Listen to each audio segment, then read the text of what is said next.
خدا آسمان پر ہے اور ہم زمین پر ہیں۔ یہی وہ جگہ ہے جہاں شیطان اور اس کے شیاطین خصوصاً سمندری روحیں سرگرم عمل ہیں۔ یوگا بھی انہی شیطانی چالوں میں سے ایک ہے جو پتنجلی نامی ایک بدرو نے انسانوں کو دی۔ بائبل مقدس کے باغ عدن کے سانپ کی طرح ایک مکار صورت رکھتی ہے، چہرہ انسان کا لیکن جسم سانپ کا۔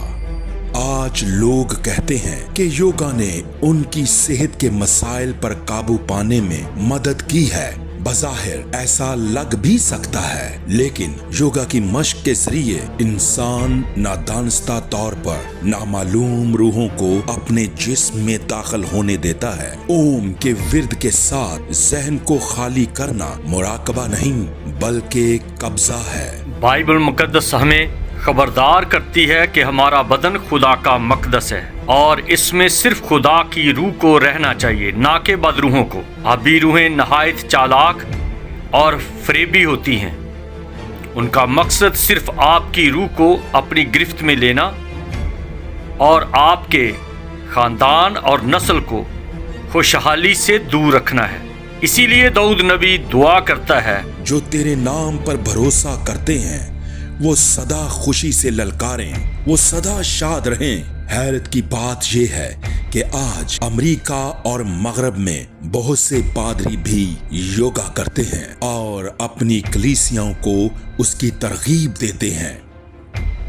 حالانکہ یہ روحیں صرف یوگا کرنے والے شخص کو نہیں بلکہ اس کے پورے خاندان کو متاثر کرتی ہیں۔ ازدواجی رشتوں اور خون کے رشتوں کے ذریعے یہ اثر آگے بڑھتا ہے۔ ہماری EFC ٹیم کے ایک ممبر نے بتایا، ایک عورت جس کا شوہر کسی پوشیدہ بیماری میں مبتلا تھا، وہ اسے دعا کے لیے چرچ میں لے جاتی تھی۔ جب مرد خدا پادری اس پر دعا کرتا ہے تو شیطانی قوت بیوی پر ظاہر ہونا شروع ہو جاتی ہے۔ لہٰذا شوہر کی بیماری کی جڑ بیوی کے جسم میں موجود تھی۔ پہلے بیوی کو ان شیطانی روحوں سے نجات کی ضرورت ہے جو اس کے خاندان میں پوشیدہ بیماری پریشانیوں کی معجزت ہے، لیکن اکثر لوگ نادانی میں ڈاکٹر، سائیکیٹرسٹ یا جادوگروں کے پاس جاتے ہیں اور نتیجہ یہ نکلتا ہے کہ وہ زندگی کی بازی ہار بیٹھتے ہیں اور شیطان ان پر ماتم کرتے دیکھ کر ہنستا ہے۔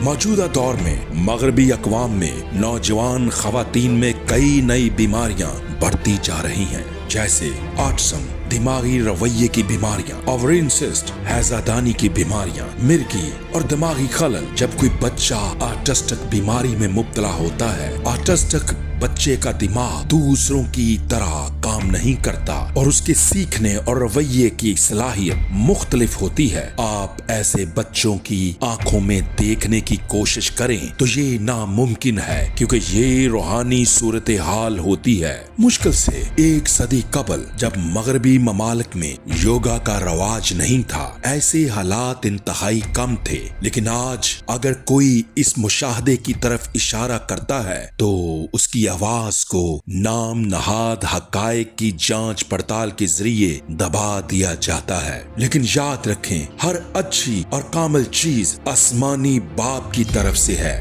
خداوند یسوع مسیح نہ صرف جسموں کو شفا دیتا ہے بلکہ روحوں کو ابدی زندگی عطا کرتا ہے۔ اس کے نام سے بدروحیں بھی کانپتی ہیں۔ وہ ٹوٹے دلوں کو شاد کرتا ہے اور خدا کے ابدی اور زندہ کلام میں لکھا ہے، خدا کا بیٹا اس مقصد کے لیے ظاہر ہوا تاکہ ابلیس کے کاموں کو تباہ کرے۔ لہٰذا اپنے بدن اور اپنی زندگی کو صرف خداوند یسوع مسیح کے سپرد کریں۔ یوگا یا کسی بھی بدروحی مشق کے ذریعے مدد تلاش کرنا دراصل موت کو دعوت دینا ہے۔ خداوند یسوع مسیح میں سچی آزادی، سلامتی اور شفا ہے۔ اس نے کہا، میں اس لیے آیا تاکہ وہ زندگی پائیں اور کثرت کی زندگی پائیں، اس زمین پر بھی پوری زندگی اور اس کے بعد ہمیشہ کی زندگی۔ جے یشوع ہامشیہ۔